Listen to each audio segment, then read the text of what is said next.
For those of you who are not very familiar with the rutabaga, this is it, okay? This is it. Hello, Dr. Joe here of the drjoe.com and the 2020from.com. Now, are you one of those who is into yo-yo dieting? You know the type, they pick up a diet, they're very enthusiastic about it, they lose the fat, and then after a couple of weeks, they become bored with diet, they abandon the diet, and of course, they regain the fat over time. And then months later, they pick up another diet, enthusiastic again, they lose the fat, and boredom sets in again, diet is abandoned, and fat regain. Now, that is classic yo-yo dieting. If you are one of those people who is into that, and you want to put an end to that, then this video is for you. Or if you're someone who is just looking for simple strategies to lose fat in the medium to long term, then of course this video is for you as well.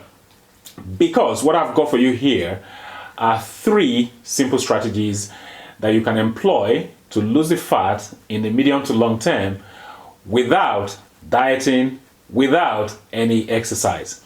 Of course, you can exercise if you want to. Exercise is good for you. But if you don't feel like it, you will still lose the fat regardless. So, 3 strategies. Let's get started. First of all, I've titled this paper here, Fat Loss Without Diet and Exercise, because that's exactly what this is, okay? Fat loss without diet and exercise. So strategy number 1, I have said, increase your meal's protein content. And that will include the snacks that you consume, because protein will keep you fuller for longer. Why is that? Well, it's because protein stimulates satiety, and if you feel satiated for a good number of hours, then of course you're not going to be snacking around, and that will mean eating fewer meals, and that will translate to fewer calories overall, okay? Because that's what you want. So now you might be wondering, how do I go about doing this? Well, it's very simple. What I want you to do is look out for healthy, high protein recipes online, okay? I'm going to do some later on in the year, but just look out for healthy, high protein recipes. And you know, for instance, egg-based recipes, salmon-based recipes, if you're not vegan. And of course, if you're vegan, look out for beans-based recipes. Now, there's one little cautionary note that I need to sound here, and that's the fact that make sure those recipes are not loaded with oil. Why is that? Well, it's because oil is a high-calorie food, is a high-calorie ingredient. You don't want to use a lot of oil in your recipes, because when you do that, you're going to regain the weight. Oil is usually counterproductive. You don't need a lot of oil in your, say, your stir fries or your salads. You don't need more than a tablespoonful or 2.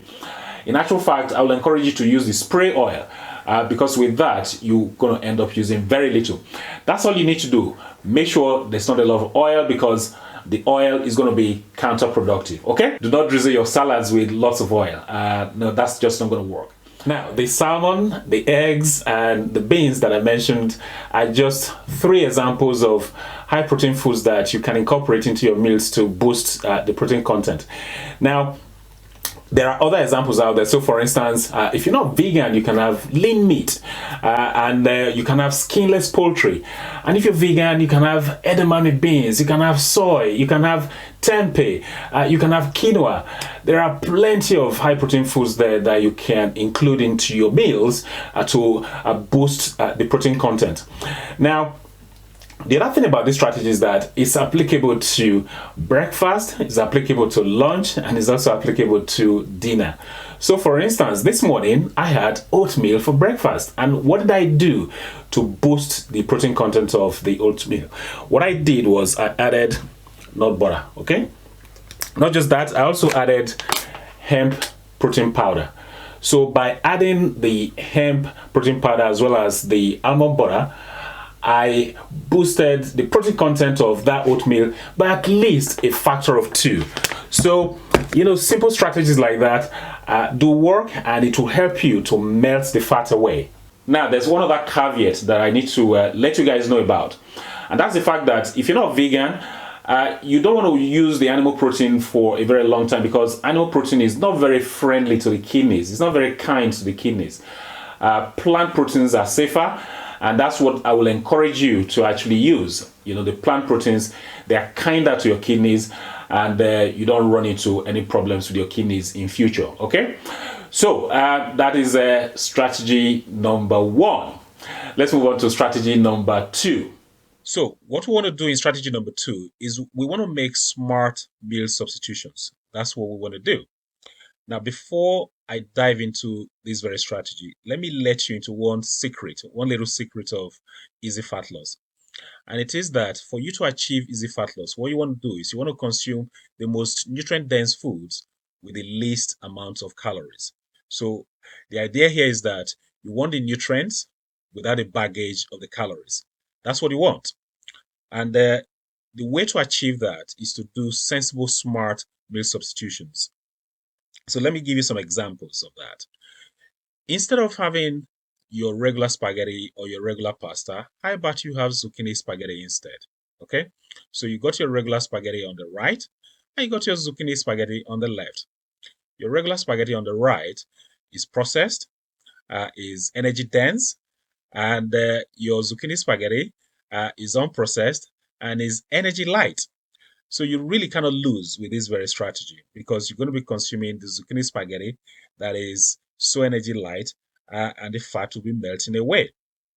So another example here is instead of having white rice, how about you have cauliflower rice instead? Okay, you got the white rice on the right and the cauliflower rice on the left. The white rice on the right is processed, is energy dense. Meanwhile, the cauliflower rice on the left is unprocessed and is energy light. You really cannot lose with this because when you eat your cauliflower rice, and you can eat bucket loads of it without any weight gain, if anything, you will be losing the fat. So another sub strategy here is that you want to swap your high glycemic index foods for low glycemic index foods. And the reason for this is you don't want to consume foods that will spike your insulin. You want to keep our insulin levels low. And the way to achieve that is to eat low glycemic index foods. So an example of that would be instead of having regular white potatoes, have sweet potatoes instead. So you got your white potatoes on the right and the sweet potatoes on the left. The sweet potatoes on the left have a lower glycemic index compared to the white potatoes. And the reason for that is that sweet potatoes have more fiber than your regular white potatoes. So when you consume your sweet potatoes, you're not going to spike your insulin. Okay. Now, as a bonus, when you consume the sweet potatoes, you also end up getting beta carotene, you get vitamin C, vitamin E, nice antioxidants. You also get vitamin B6 and magnesium, amongst other nutrients. So you really cannot lose with this very strategy. Now, another example would be instead of having your fruit yogurt that you pick up off your supermarket shelf, and those fruit yogurts are loaded with sugar, instead of having that, have Greek yogurt instead.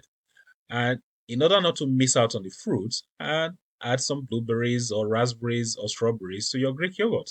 That way, you don't miss out on any fruits at all. So it's a win-win situation. Now, let me talk about something else in this very strategy. There are some root vegetables that we tend to overlook. I'm not sure why, but we're missing out big time. So I got two examples here for you. Rutabaga is what it's called in the US, and swede is what it's called in Europe. And so you got that on the left, and you got celeriac on the right. These two root vegetables are really, really energy light. So how light are they? Well, rutabaga, for instance, when you consume 3.5 ounces of it, you get a paltry 38 calories. I mean, how low is that? How low is that? 38 calories in 3.5 ounces of the rutabaga, the swede. How about the celeriac? 3.5 ounces of it will give you 42 calories. Okay, 3.5 ounces of celeriac giving you just 42 calories. I mean, that's really low. So what we want to do here is you want to use low energy ingredients in your cooking. And when you do that, the fat will be melting away. Your belly fat will be melting away effortlessly. Now, let's move on to strategy number 3. Now, strategy number 3. In strategy number 3, what I've said here is you want to reduce your sugar intake. Now, this strategy, I want you to take it very seriously, because if you can do this successfully, you can drop 10 to 15% of your body fat effortlessly. Seriously. And I'm not kidding. And I've got a nice tip here for you. What I've said here, I said, do not buy sugary foods, because if the sugary foods are not home, you're not going to eat them. If they're not home, they're not going to be visible. If they're not at home, you're not going to have the visual cues. And if you don't have the visual cues, you're not going to eat them. It's as simple as that. Now, by sugary foods, I'm referring to things like this. It's not just table sugar. Of course, table sugar is also included. So foods like blueberry muffin. I've got here fruit cake here. That's a fruit cake. What else I got here? Chocolates. Okay. What else I've got? I've got Oreos cookies. Okay. Cookies. There are plenty of varieties of cookies. They're all sugary. What else? Well, I've got Alpen muesli here. Now, generally speaking, mueslis are supposed to be healthy, but there are plenty of unhealthy mueslis about, and this is one of them. So, for instance, in this one, in 100 grams of this muesli, we've got 21 grams of sugar. Okay, that's a lot of sugar to consume for your breakfast. So, you do not want to have these foods in the house, because if you have them lying around, you are going to eat them. You are not going to be able to resist the temptation to eat them. So, nice tip, do not buy sugary foods. If you don't buy them, they're not going to be at home. If they're not at home, you're not going to eat them. It's as simple as that. So, the other thing I need to say here, just to remind you guys, for those of you who are not very familiar with the rutabaga, this is it, okay? This is it here. This is the rutabaga. It's a very nice root vegetable that you can incorporate into your lifestyle, and it will help you lose the fat. Along with the celeriac, okay? When you see this rutabaga, this swede, or the celeriac in your supermarket, do not overlook it. Do not walk away from it, because they will help you lose the fat. And this rutabaga, just experiment with it. You can add it to your stews, to your soups, to your casseroles. You can even mash it up.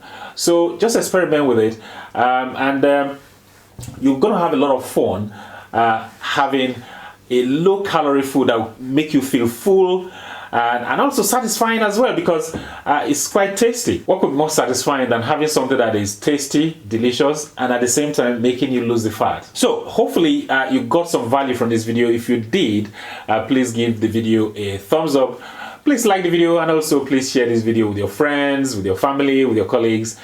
If you got any questions regarding this presentation, go ahead, leave your questions down below. And if you've got any other comments, go ahead, leave them down below as well. I think that's about it. I've got some more tips for you at a future date. But I think for now, that's about it. Until next time, well, this is Dr. Joe signing out.